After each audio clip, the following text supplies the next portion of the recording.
Hi, assalamualaikum guys. Medyo tumigil yung gira sa ibang bansa dahil talo na yung Amerika. Nagsusurrender na siya o atras na siya.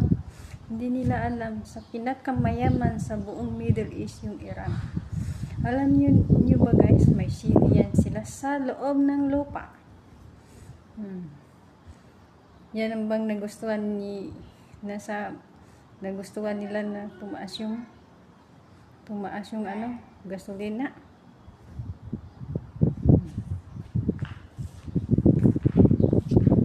Mas yung gasolina kasi nasirado yung nasa daanan ng mga barko sa Middle East. Sa Iran. Yan naman magum.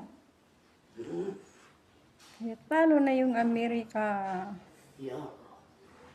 Dalawang bansa na gumira, talo pa rin.